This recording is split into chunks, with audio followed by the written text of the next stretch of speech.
কেন হইব না? অবশ্যই হয়। আমরা গরিব বলে আমাকে আপন চাচা আমাকে লগে দুর্ব্যবহার করলো। আমাকে আপন বলতে কেউ নাই। স্যার কেউ নাই, তার আল্লাহ আছে। বন্ধুরা, ইমানদার চাকরের নাম হলো জামাল। যার বাড়িতে চাকর থাকে তার নিজের আপন ভাতিজা। তার মালিক তার সাথে খুবই খারাপ ব্যবহার করে, কিন্তু বাড়ির বড় মেয়ে অর্থাৎ মালিকের মেয়ে তাকে খুবই ভালোবাসে। বাড়ির সবাই ইমানদার চাকর অর্থাৎ জামালকে ভালোবাসত, শুধুমাত্র মালিক বাদে। মালিকের স্ত্রী মালিককে বলে যে জামালের বাড়িতে কিছু রোজা উপলক্ষে কেনাকাটা করে দেয়। এই কথা শুনে মালিক অনেক রেগে যায়। সারাদিন কাজ শেষে জামাল একটু বাড়িতে আসে বিশ্রাম নেওয়ার জন্য। বাড়িতে এসে তার বোন বলে বাড়িতে রান্না করার জন্য কিছুই নেই, কিছু না নিয়ে আসলে না খেয়ে থাকতে হবে। কিন্তু জামাল বলে আমার কাছে কোনো টাকা নেই, 10 তারিখের আগে কোনো টাকাও পাবো না, কিছু একটা ব্যবস্থা করতে হবে। তার বোন বলে চিন্তা করো না, আমার কাছে কিছু টাকা আছে, তা দিয়ে চালিয়ে দেবো। বন্ধুরা বুঝি এমনই হয়। যাই হোক, এরপর মালিকের মেয়ে আর তার মা তারা বেশ সময় দুইজন বলাবলি করছিল যে জামাল না খেয়ে থাকবে, তার খাওয়ার মতো কিছুই নেই। তারা দুজন মনে মনে ঠিক করে বাবার চোখের আড়ালে জামালদের কাছে কিছু খাবার পাঠাবে। এরপরে মালিকের মেয়ে জামালের বাড়িতে গিয়ে দেখে তারা দুইজন শুধুমাত্র ডাল ভাত খাচ্ছে। মালিকের মেয়ে তাদেরকে মাছের তরকারিগুলো দিয়ে দেয়। সেই রাতে তারা তৃপ্তি সহকারে খায়।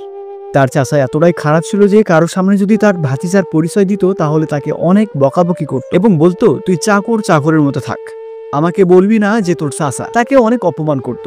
এরপর হঠাৎ করে একদিন রাতে মালিকের মেয়ে তার মাকে বলে আমার জামাল ভাইকে অনেক ভালো লাগে, সে অনেক ভালো মানুষ, তার সাথে যদি আমার বিয়ে হয় তাহলে খুব ভালো হয়। এই কথা শুনে মালিকের বউ অনেক রাগ হয় এবং বলে এসব আজে বাজে চিন্তা ভাবনা বাদ দাও, এসব সম্পর্ক তোমার বাবা কোনোদিনই মেনে নেবে না। এরপরে একদিন জামালের কাছে একটা ছেলে আসে। জামালকে বলে তুমি কি জানো তোমার মালিকের সমস্ত সম্পদ ছিল তোমার বাবার থেকে তোমার মালিক এসব জোর করে নিয়ে নেয়। জামাল সবকিছু বিশ্বাস করে না, সে দোকানে চলে যায়। সে মালিককে বলে মালিক আজান দিছে, আমি নামাজ পড়তে যাব। কিন্তু মালিক তাকে নামাজে যাওয়ার জন্য অনুমতি দেয় না। কিন্তু তারপরেও সে জোর করে মসজিদে যায় নামাজ পড়ার জন্য। মসজিদে যাওয়ার পথে মালিকের মেয়ের সঙ্গে তার দেখা হয়। মালিকের মেয়ে তার মনের কথাগুলো জামালকে বলে। জামাল বলে আমি হচ্ছি চাকর আর আপনি হচ্ছে মালিক, আমাদের এই সম্পর্ক কোনোদিনই ঠিক হবে না, সুতরাং এসব চিন্তা ভাবনা বাদ দেন।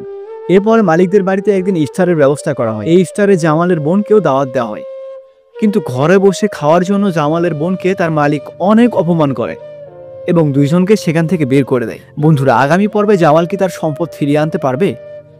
কারণ মালিকের সমস্ত সম্পদই তো জামালের বাবার। এসব কিছু জানতে হলে আমাদের এই চ্যানেলটি সাবস্ক্রাইব করে পাশে থাকবেন। পরবর্তী পর্বে দেখতে পাবেন জামাল তার সম্পত্তি ফিরে পায় কিনা, আর যদি ফিরে পায় তাহলে মালিক তার মেয়েকে দিয়ে বিয়ে দিবে কিনা।